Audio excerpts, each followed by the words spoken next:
Décembre 1945. Un escadron de l'US Navy se volatilise au large des côtes de la Floride. Mars 1918. Un gigantesque cargo en route vers Baltimore disparaît sans laisser de traces.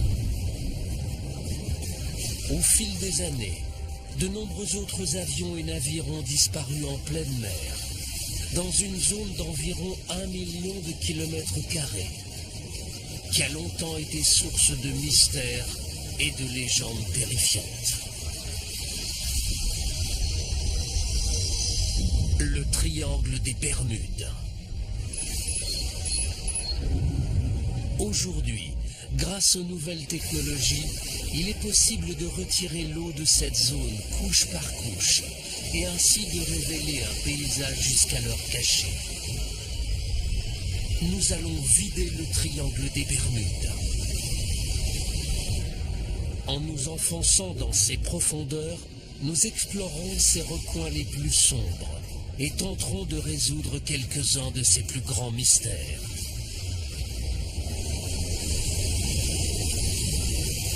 Que trouverons-nous au fond du triangle des Bermudes une fois qu'il sera complètement vidé de ses eaux?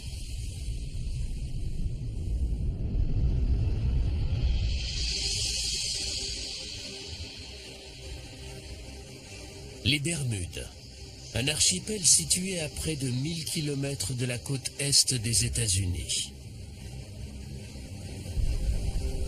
Pendant des siècles, elles ont servi de mouillage aux navires de l'Atlantique, mais les eaux de l'archipel constituent une menace mortelle.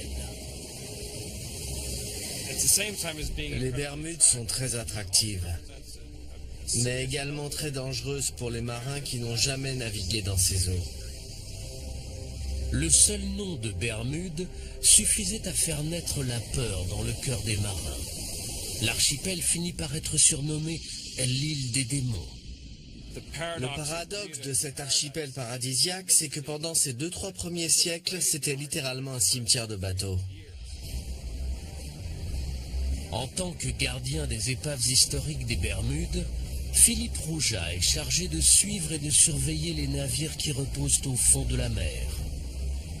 Il y a de quoi faire, car ces eaux en abriteraient jusqu'à 300.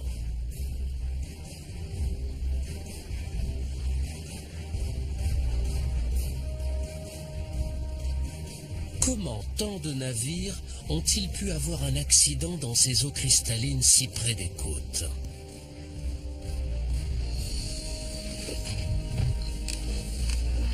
Aujourd'hui, Philippe va explorer plusieurs épaves susceptibles de lever le voile sur ce mystère.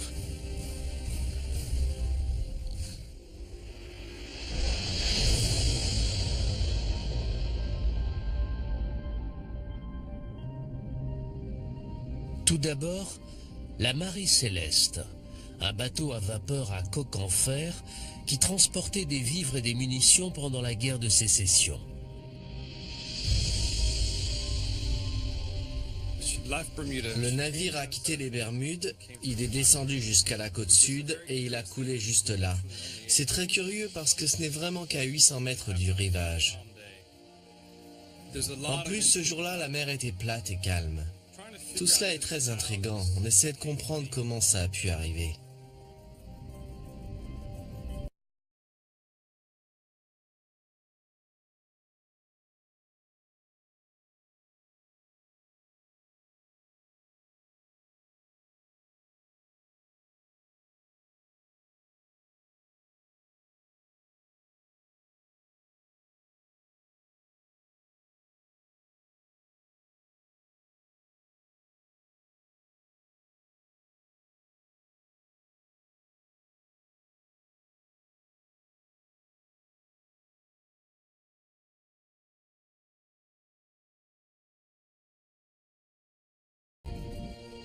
En fait, d'après les registres de Philippe, les Bermudes sont complètement encerclées par les épaves. Il y a forcément quelque chose dans ces eaux qui menace les navires. Mais quoi?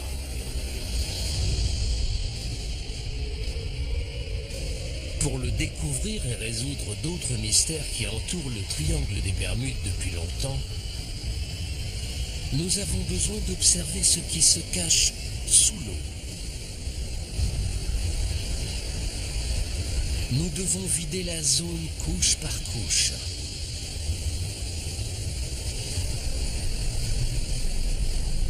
Jusqu'à révéler un paysage extraordinaire, encore jamais vu.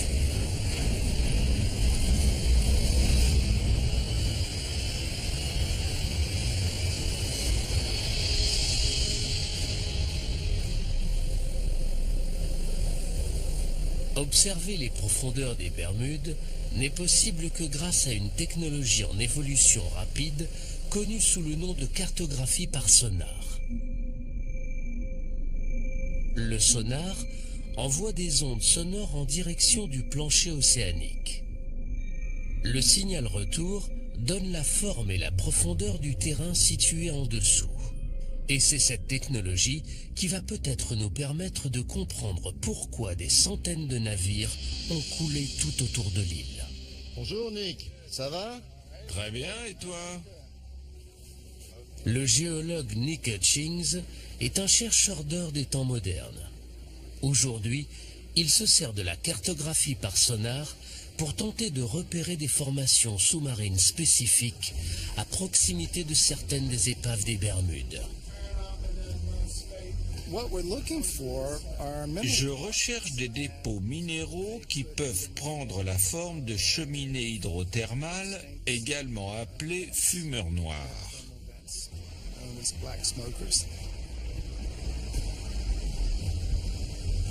Nick croit que les cheminées aujourd'hui éteintes pourraient contenir des minéraux et des métaux rares. Je m'attends à y trouver de l'or et du cuivre. Et dans les croûtes, du platine, du cobalt, du nickel et surtout des terres rares, qui sont des métaux très importants car indispensables à la technologie moderne. Pour trouver les précieux métaux, Nick se sert d'un sondeur multifaisceau. Les données révèlent un extraordinaire paysage sous-marin autour des Bermudes, notamment ce qui semble être la crête d'une montagne. On a une sorte de grand plateau, surplombé par ce qu'on appelle la crête. Elle forme une pente d'environ 60 degrés et descend jusqu'à 640 mètres de profondeur.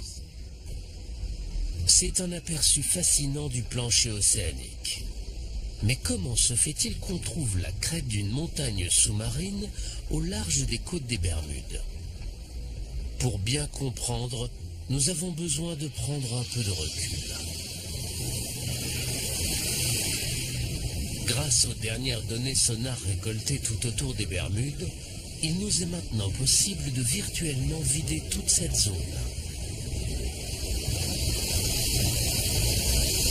Sans eau, le minuscule archipel semble perché au sommet d'une spectaculaire montagne. Un mont sous-marin de près de 4 km de haut, perdu au milieu de l'océan Atlantique.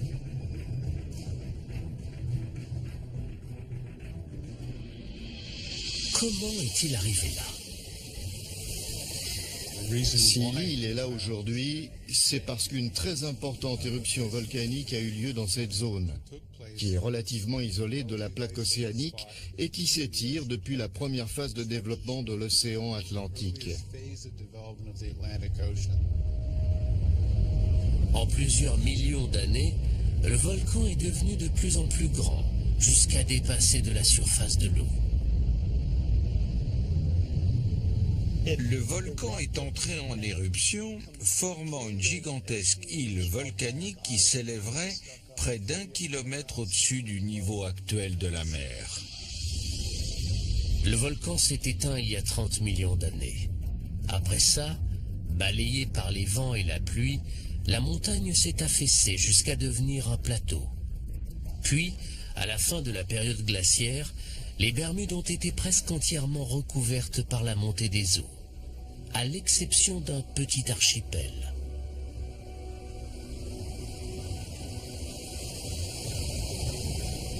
Depuis, des récifs se sont formés sur les pentes de cet ancien volcan et ceinturent aujourd'hui une grande partie des Bermudes. Les récifs des Bermudes sont une barrière naturelle qui nous protège de la fureur de l'océan, mais ils ont également mené beaucoup de marins à leur perte. Ces récifs sont potentiellement mortels pour les navigateurs. Mais la vraie menace, c'est ce qui vit dessus. Ces formations sont surnommées boilers ou brisants. Les brisants sont composés d'un certain type d'algues rocheuses et de millions de coquilles de minuscules mollusques. Ensemble, elles forment une structure calcaire incroyablement dure, pouvant atteindre 10 mètres de haut et dépasser de la surface de l'eau à marée basse.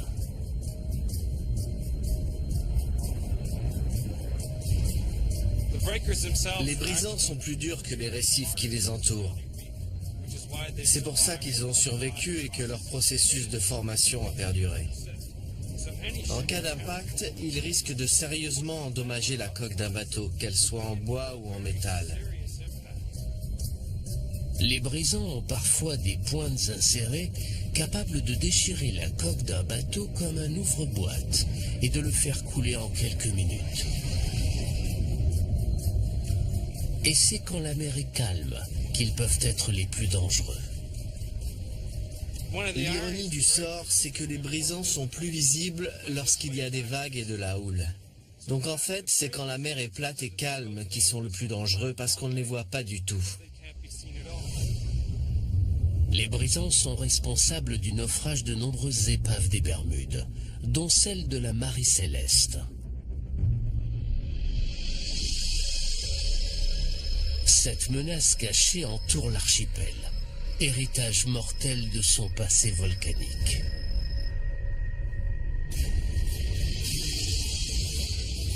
Vider le triangle des Bermudes a permis d'expliquer la présence de centaines d'épaves. Mais il ne s'agit là que d'une toute petite zone, dans un immense triangle, délimité par l'archipel des Bermudes, la côte nord de Porto Rico au sud et la Floride à l'ouest.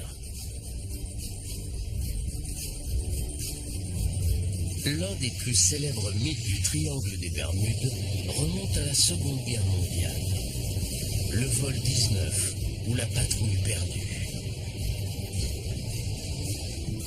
Une équipe de plongeurs s'apprête à partir à la recherche d'un avion ayant participé aux curieux événements de cette fameuse journée. En vidant encore un peu plus le triangle des Bermudes, trouverons-nous des indices permettant d'élucider cette énigme ?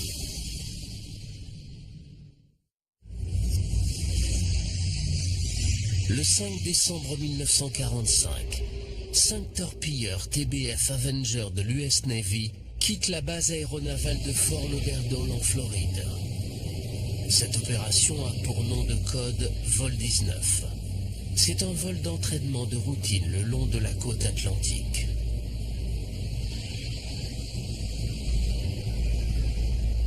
Aux commandes, le lieutenant Charles Taylor, pilote chevronné.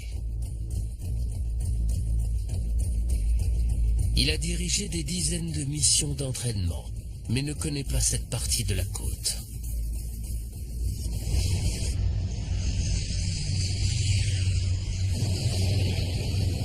À mi-chemin, les choses commencent à se gâter. Le lieutenant Taylor signale un problème avec ses instruments de navigation. La météo se dégrade très vite. Et bientôt, ils sont définitivement perdus. Un Martin PBM-5 Mariner part en mission de sauvetage pour tenter de localiser la patrouille et guider les pilotes jusqu'à la base. Le Mariner envoie un message de routine avant de disparaître à son tour.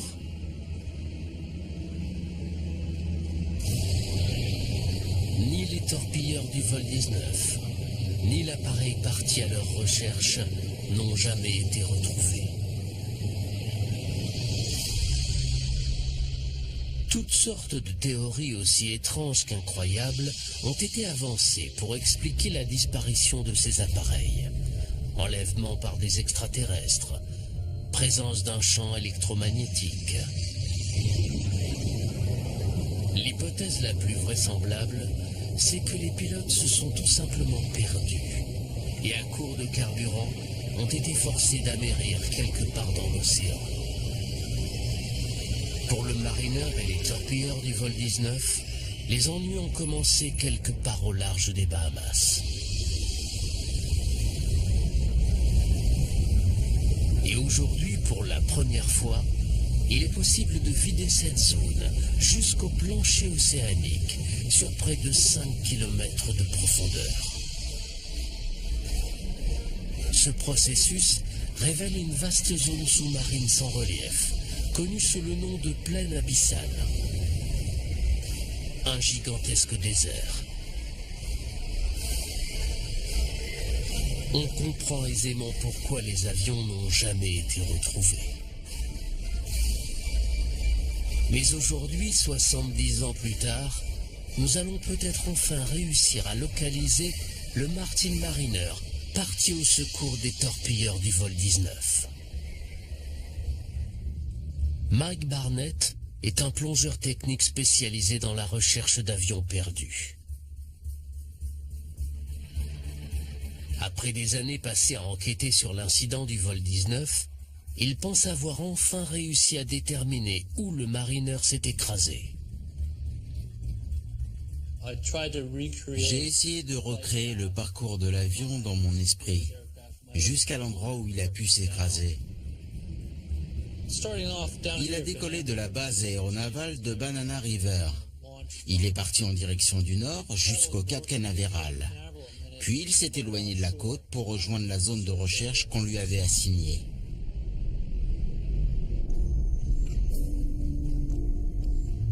Il y avait un cargo non loin qui dit avoir aperçu une explosion en plein ciel environ une demi-heure après le décollage du Mariner. Quand le bateau s'est approché, il n'a trouvé aucun débris. Donc soit l'avion a coulé, soit des morceaux ont été emportés par le Gulf Stream.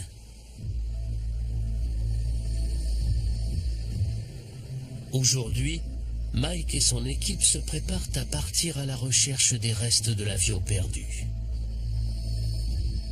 Le site que nous allons fouiller aujourd'hui est à 70 mètres de profondeur, à environ 80 km de la côte. Nous pensons que ça vaut le coup d'aller enquêter là-bas, parce que c'est dans le périmètre de recherche. C'est un peu plus sonore, mais avec l'influence du Gulf Stream, l'avion a pu être emporté vers le nord.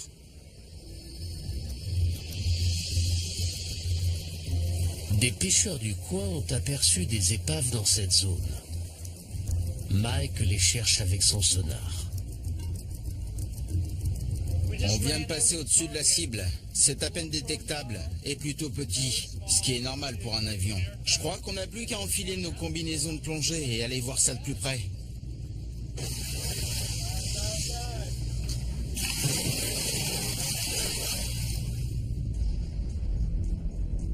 La cible est à plus de 65 mètres de profondeur. Mike pense que c'est peut-être un avion, mais il ne peut pas encore dire s'il s'agit ou non du Mariner. À cette profondeur, la visibilité est très limitée et un fort courant rend les recherches très difficiles. On sait qu'on est proche, les épaves attirent les poissons et il y en a beaucoup ici, alors on sait qu'on n'est pas loin. Soudain, les plongeurs aperçoivent quelque chose dans la pénombre. C'est le train avant de l'appareil. Et juste à 2 pas, ils découvrent le fuselage rouillé d'un gros avion. Ce site est très intéressant, car il contient beaucoup de structures intactes. Avec le temps, il ne reste des avions que des morceaux éparpillés sur les fonds marins. Alors c'est assez spectaculaire. Pourrait-il s'agir de l'épave du Mariner ?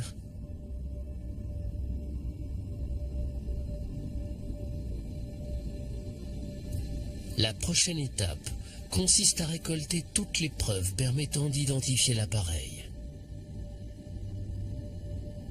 Il remarque des pylônes le long des ailes, qui servaient sans doute à relier les flotteurs à l'appareil. Apparemment, il s'agissait d'un avion amphibie. Il y a également des hublots sur le côté du fuselage, exactement comme sur un Mariner. Par ailleurs, le plan horizontal de l'appareil semble correspondre aux photos de l'avion disparu.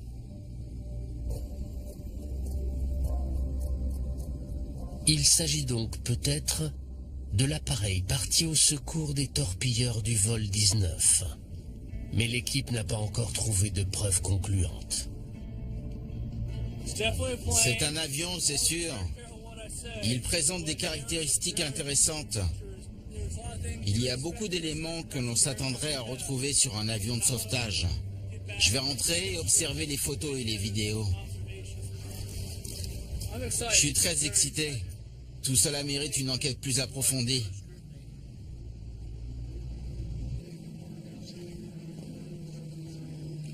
Mike a besoin de l'avis d'un expert pour identifier l'avion.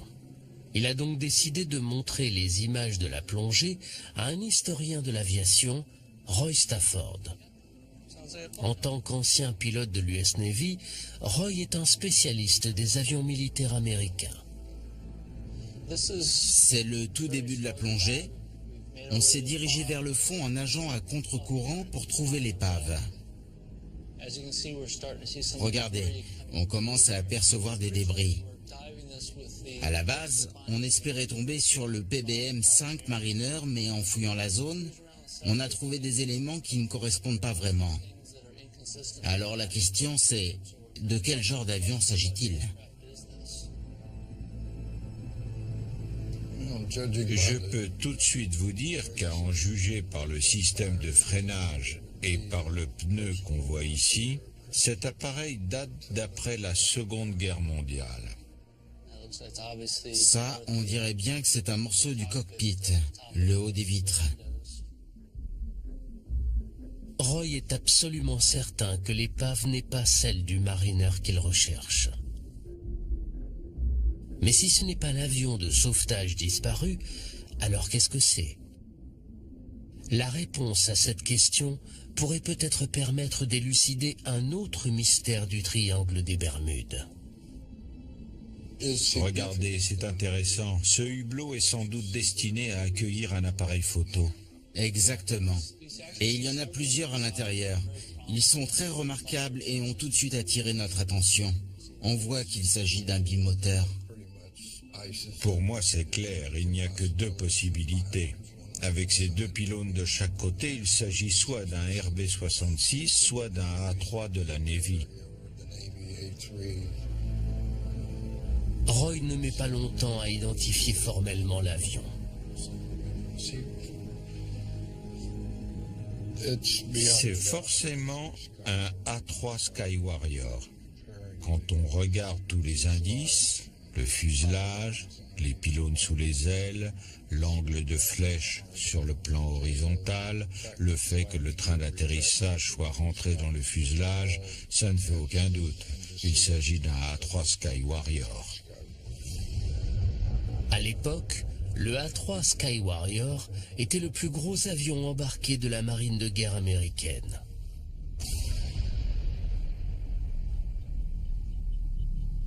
Et des dossiers de la Navy indiquent qu'en 1960, l'un d'entre eux s'est écrasé en essayant d'atterrir sur un porte-avions situé dans cette zone.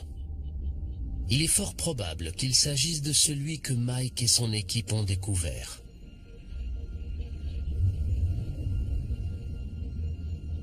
Mais le Mariner parti à la recherche des torpilleurs du vol 19 est toujours introuvable. On va poursuivre les recherches. Cet avion est forcément quelque part. Reste juste à trouver où. Si nous vidions l'immense plaine abyssale qui entoure les Bahamas, nous réussirions certainement à localiser la patrouille perdue.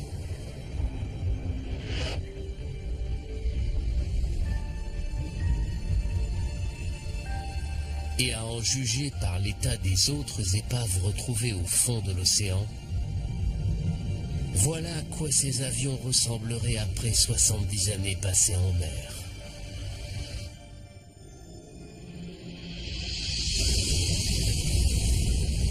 En vidant encore davantage le triangle des Bermudes et en nous enfonçant dans ses profondeurs, nous rencontrons un autre phénomène étrange. Dans les Bahamas, il existe de vieilles légendes à propos de monstres marins qui vivaient cachés dans de profondes grottes sous-marines. Des bêtes qui dévoreraient les hommes et les navires. Mais aujourd'hui, la science nous permet de découvrir l'incroyable vérité qui se cache derrière ces mythes.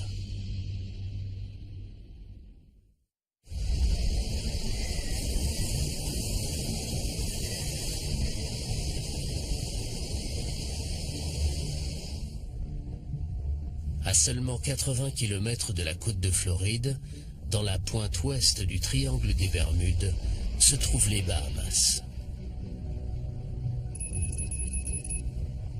Un archipel composé de plus de 700 îles. C'est ici que l'on trouve l'une des forces naturelles les plus mystérieuses du triangle des Bermudes. Des tourbillons qui, selon les légendes locales, sont capables d'aspirer hommes et navires. En vidant le triangle des Bermudes sur près de 5 km, nous découvrons un paysage à couper le souffle. Les Bahamas reposent sur un immense plateau calcaire qui s'élève depuis le plancher océanique. C'est le grand banc des Bahamas.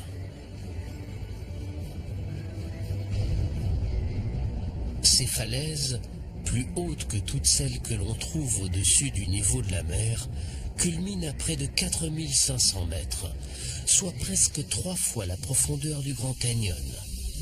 En se rapprochant de la côte, on retrouve un autre phénomène, l'une des formations rocheuses les plus étranges de la planète, les trous bleus.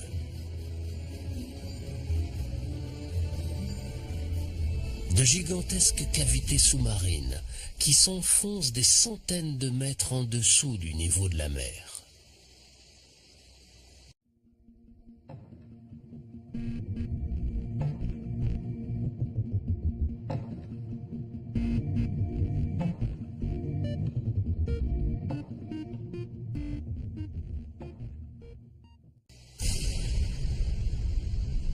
Le trou bleu de Dean est le plus grand et le plus profond d'entre eux. Tom Iliffe est l'un des plus grands experts en trous bleus de la planète, et il est bien conscient des dangers qu'ils représentent. Les trous bleus ont des pentes sableuses très raides. Il est déjà arrivé que des gens un peu imprudents s'approchent trop près du bord et tombent à l'intérieur. Au fil des années, plusieurs personnes ont trouvé la mort dans le trou bleu de Dean. En général, les locaux préfèrent rester à distance, car d'effrayantes légendes surnaturelles entourent ces lieux. Dans les Bahamas, les trous bleus font l'objet de beaucoup d'histoires et de légendes populaires. L'une d'entre elles raconte qu'un monstre du nom de Lusca vivrait au fond du trou bleu et que c'est lui qui, en respirant, ferait entrer et sortir l'eau de la cavité. On raconte aussi qu'en inspirant, Lusca aurait aspiré des navires qui se seraient trop approchés de la cavité. Aussi incroyable que cela puisse paraître, Tom a observé des tourbillons dans le trou bleu de Dean, comme ceux dont parlent les légendes.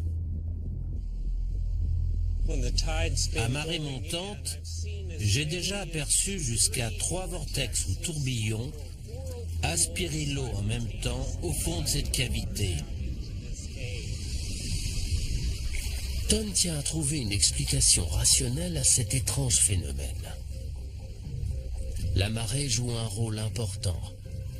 Mais se pourrait-il qu'il y ait d'autres forces à l'œuvre dans les profondeurs de ce trou bleu largement inexploré? Pour le savoir, un seul moyen, plonger. Tom a beau explorer les trous bleus des Bahamas depuis plus de 20 ans, il est toujours aussi émerveillé qu'au premier jour. Ce sont des portails vers un autre monde. Quand on plonge là-dedans, on se retrouve dans un endroit qui ne ressemble à aucun autre sur la planète.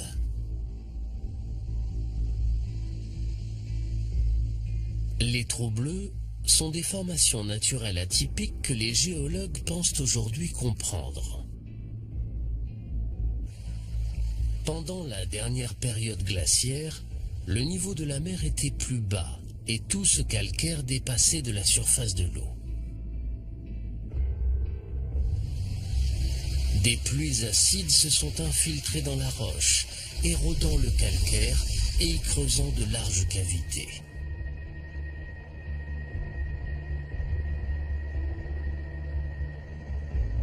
Le plafond de ces cavités a fini par s'effondrer, créant ces fameux trous bleus en forme de bouteille. À la fin de la période glaciaire, ces gouffres ont été entièrement submergés par la montée des eaux. Tom s'enfonce dans les profondeurs du trou bleu de Dean, quand soudain, le passage s'élargit. À environ 20 mètres de profondeur, la chambre fait une cinquantaine de mètres de diamètre. Quand on descend 10 mètres plus bas, la cavité s'ouvre à nouveau et double de taille. De 50 mètres, on passe à une centaine de mètres de diamètre.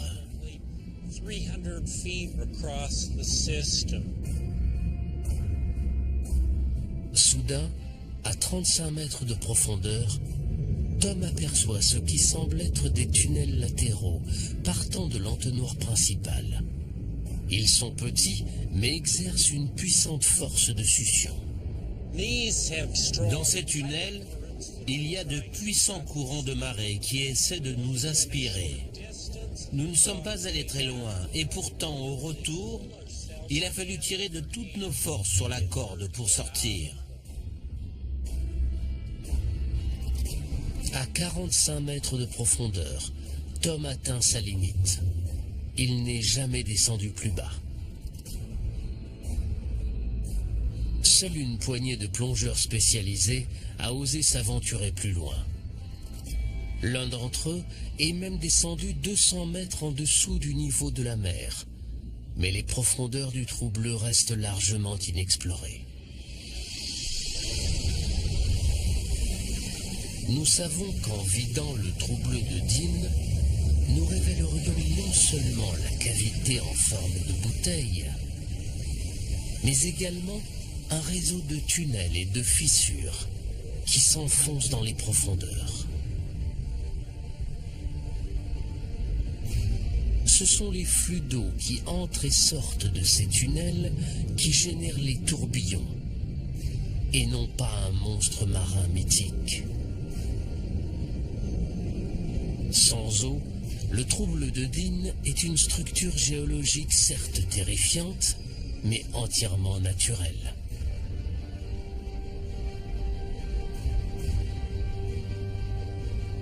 Si les trous bleus des Bahamas livrent peu à peu leurs secrets, il reste encore de nombreux phénomènes inexpliqués dans le triangle des Bermudes. D'étranges légendes évoquent de gigantesques murs d'eau qui sortent de nulle part. Il existe également une curieuse substance sous-marine qui recouvre les fonds marins et qui serait capable de détruire des navires. Mars 1918. Un navire de marchandises de la marine américaine quitte la Barbade.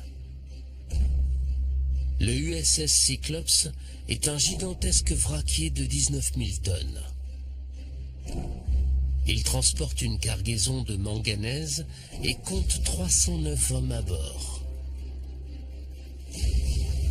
Un jour seulement après avoir levé l'ancre, il pénètre dans les eaux les plus profondes de tout le triangle des Bermudes et disparaît.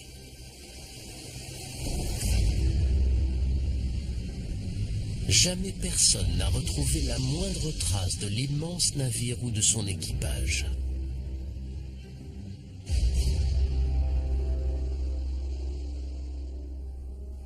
Pour Marvin Barash, cette histoire est une tragédie personnelle. Mon grand-oncle, Lawrence Merkel, était pompier à bord du navire. Il avait tout juste 20 ans et faisait partie des 309 membres d'équipage. En général, quand les bateaux disparaissent, on retrouve toujours quelque chose. Le bout d'un canot de sauvetage, un peu de la cargaison, un morceau d'épave. Mais là, rien. Le fait qu'aucun morceau d'épave n'ait jamais été retrouvé a alimenté les théories les plus folles. On s'est mis à raconter toutes sortes d'histoires étranges. Un journal de Washington, D.C. prétendait que des pirates avaient pris le contrôle du bateau et qu'ils voguaient sur les eaux de l'Amazone. D'autres disaient qu'il était tombé aux mains d'un sous-marin allemand. On a également parlé de monstres marins, de pieuvres géantes. Il y avait même des images dans plusieurs journaux du pays. Marvin a passé toute sa vie à tenter de découvrir ce qui était réellement arrivé au Cyclops. Il a passé au peigne fin tous les documents et toutes les archives liées au navire.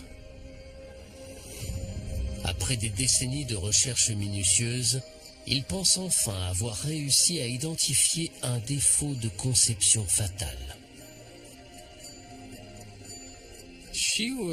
C'était à l'époque le plus grand et le plus rapide de tous les navires en circulation de la marine américaine. C'était un bateau à fond plat, sujet à un roulis important. Un jour, il s'est mis à tanguer d'une 50aine de degrés d'un côté, puis d'une 50aine de degrés de l'autre. Après ça, beaucoup de navires auraient eu du mal à retrouver l'équilibre, ce qui les aurait menés droit à la catastrophe. Étant donné que le bateau était très enclin au tangage, se pourrait-il que quelque chose ait pu le faire chavirer? Quelque chose d'extraordinaire? Pendant des siècles, les vagues scélérates ont alimenté de nombreuses histoires de marins. De gigantesques murs d'eau sortis de nulle part, engloutissant tous les navires sur leur passage. Pendant plusieurs centaines d'années, nombreux sont ceux qui considéraient les vagues scélérates comme des légendes. Des marins revenaient au port en disant qu'ils avaient vu ces fameuses vagues et qu'ils y avaient survécu. Selon le docteur Simon Boxall, ces vieilles légendes de vieux loups de mer ne peuvent plus être ignorées. Grâce aux satellites, on peut observer la planète entière en quelques jours. Au cours des 20 dernières années, nous avons détecté et mesuré des vagues scélérates qui, dans certains cas, faisaient plus de 30 mètres de haut.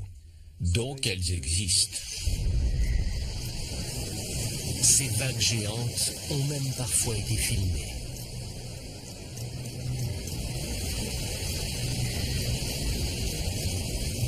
En hiver 2012, celle-ci s'est abattue sur un bateau de sauvetage en mer du Nord.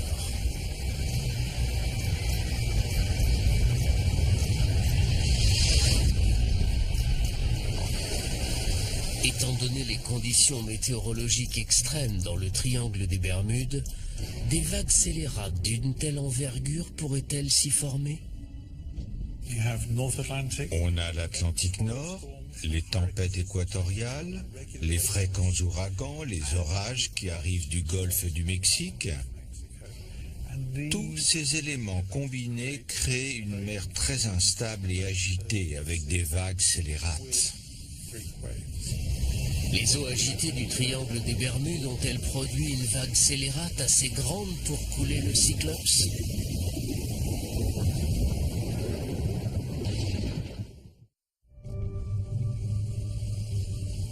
Le triangle des Bermudes a longtemps été considéré comme un endroit mystérieux.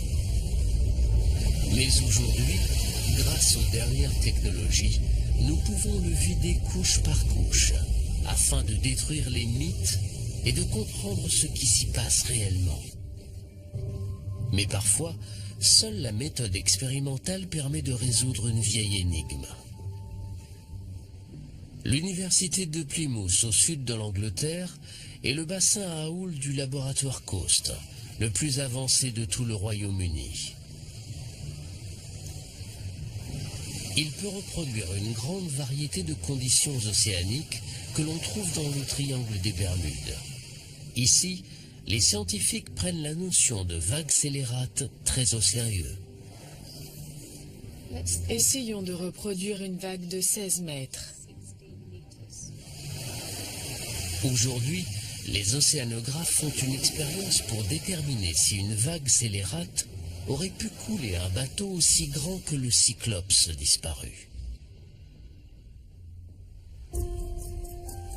L'équipe se sert d'un modèle réduit comparable en taille au Cyclops. Ils vont le placer dans la trajectoire directe d'une vague scélérate. Pour commencer, ils génèrent une série de vagues normales, avec des ondulations équivalentes à des vagues de 8 mètres de haut. Le navire reste stable. Mais lorsqu'il simule la rencontre de deux fronts orageux, des interférences se créent à la surface de l'eau.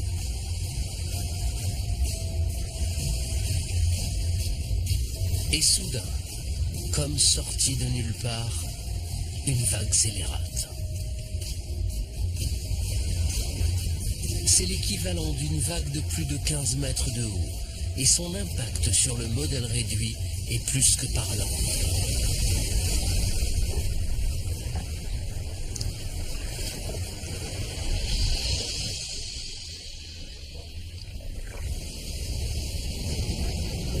Cela prouve bien qu'en théorie, une vague scélérate aurait très bien pu couler le Cyclops.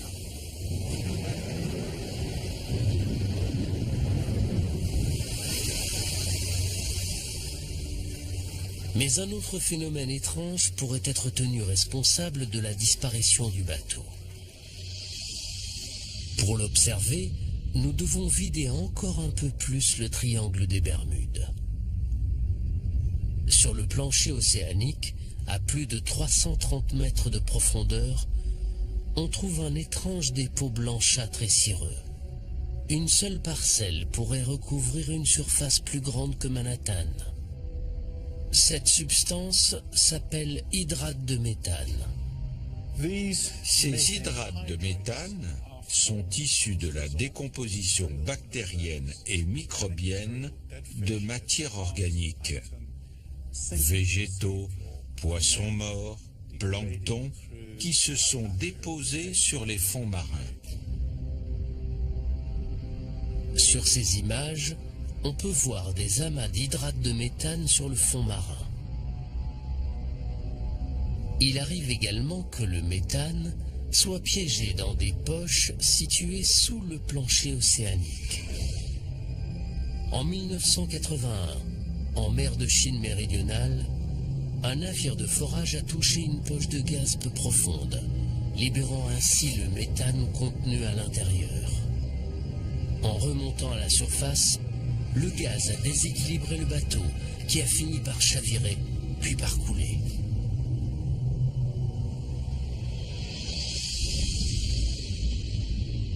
N'importe quelle perturbation importante du plancher océanique, comme un séisme ou un glissement de terrain, risque de déloger un gros bloc d'hydrate de méthane, qui en remontant vers la surface, se transforme en gaz.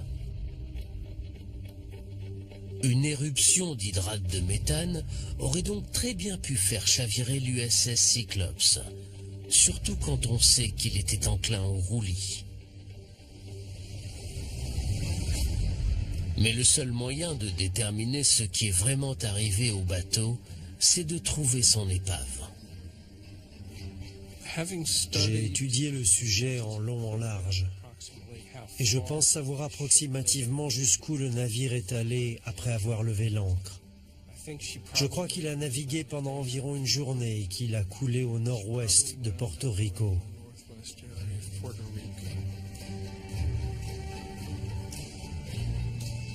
Marvin espère que l'on arrivera un jour à localiser l'épave. Trouver la dernière demeure du Cyclope, de mon grand-oncle et de tous ceux qui ont servi à ses côtés représenterait énormément pour moi. Mais si les calculs de Marvin sont exacts, le navire ne sera pas facile à retrouver. En vidant la zone, on découvre une fosse qui s'enfonce jusqu'à 8 km en dessous du niveau de la mer. La fosse de Porto Rico. C'est le point le plus profond du triangle des Bermudes, et même de tout l'océan Atlantique.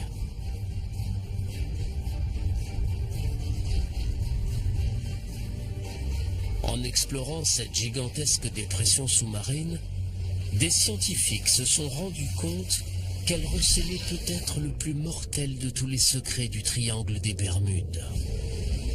La source d'un tsunami potentiellement dévastateur.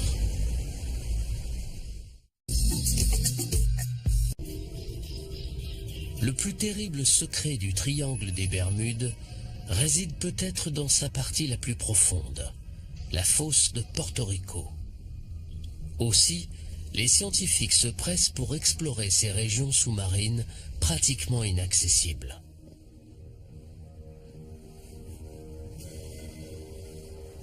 Ici, dans les laboratoires de la télédétection de la National Geographic Society, on a mis au point une toute nouvelle technologie pour filmer le fond de l'océan. Son nom, la Dropcam. Parfait, on peut y aller. Après des années de développement, l'ingénieur en chef Eric Berkenpass a enfin décidé de tester sa caméra dans l'océan, au large du Chili. L'appareil est non motorisé. C'est un poids qui l'entraîne au fond de l'eau. On était très anxieux quand on a jeté la Dropcam dans l'océan.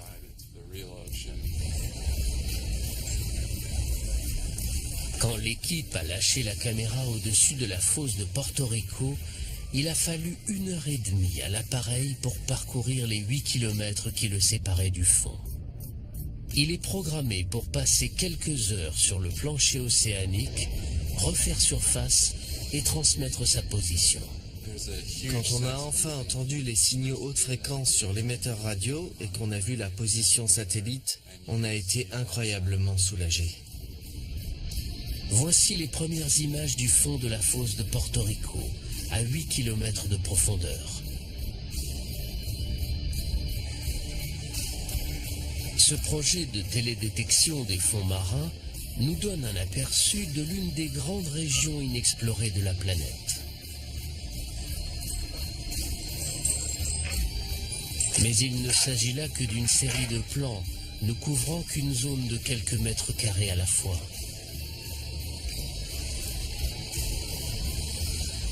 Si l'on veut vider entièrement la fosse de Porto Rico, il nous faut plus de données.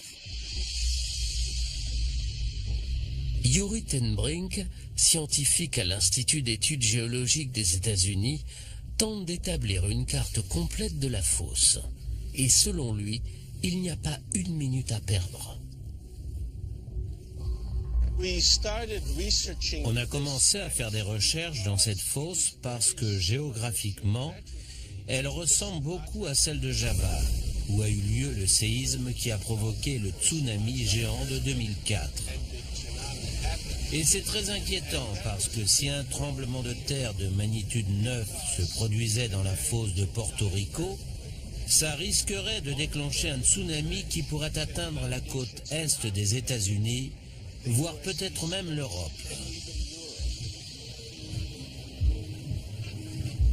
L'équipe de Yuri se sert de véhicules sous-marins téléguidés pour examiner la fosse et déterminer le niveau d'alerte.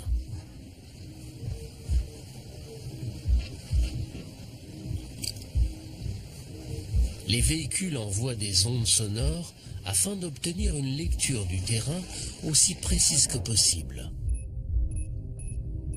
La cartographie 3D révèle les parois abruptes d'immenses canyons sous-marins.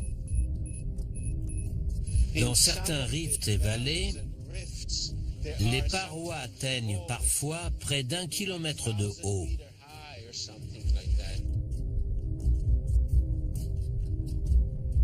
Les géologues savent depuis longtemps que cette fosse est le résultat de la subduction de la plaque nord-américaine sous celle des Caraïbes.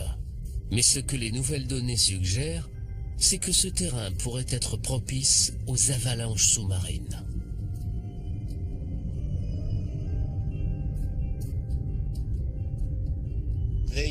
Ces glissements de terrain peuvent déplacer des rochers dans des zones de plusieurs centaines de kilomètres carrés, qui ont la taille de grandes villes. Ces blocs de pierre font au moins 200 mètres d'épaisseur et peuvent atteindre 10 voire 20 kilomètres de long.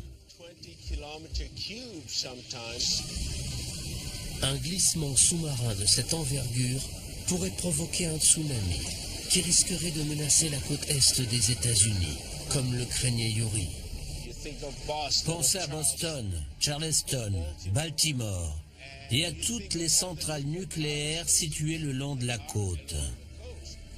S'il y a un risque de tsunami, il faut s'y préparer.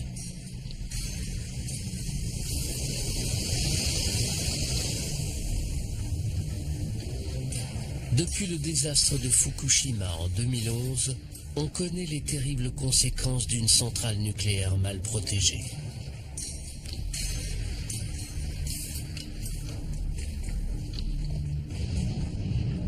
Pour qu'un tsunami équivalent atteigne la côte américaine, il faudrait qu'un séisme de magnitude 9 se produise dans la fosse. Pour évaluer la probabilité que cela arrive, l'équipe de Yuri a prélevé des échantillons de roches dans la fosse pour les analyser en laboratoire.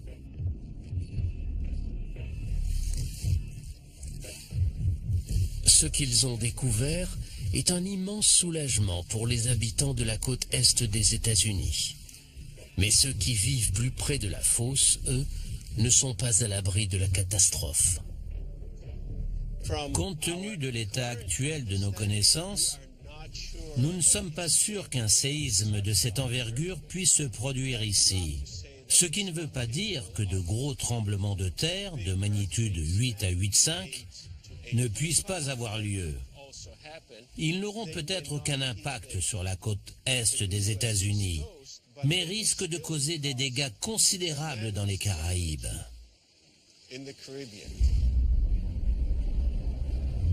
Il est également possible qu'un séisme au centre de la fosse déclenche une éruption d'hydrate de méthane, nous confortant ainsi dans l'idée que ce gaz peut être à l'origine de quelques disparitions tristement célèbres du triangle des Bermudes.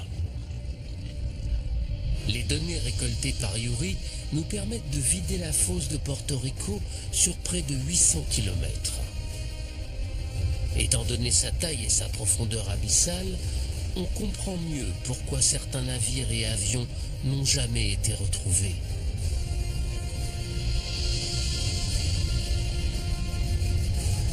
La fosse est cernée par de spectaculaires falaises abruptes de plusieurs kilomètres de haut. Un paysage véritablement impressionnant au fond de l'océan.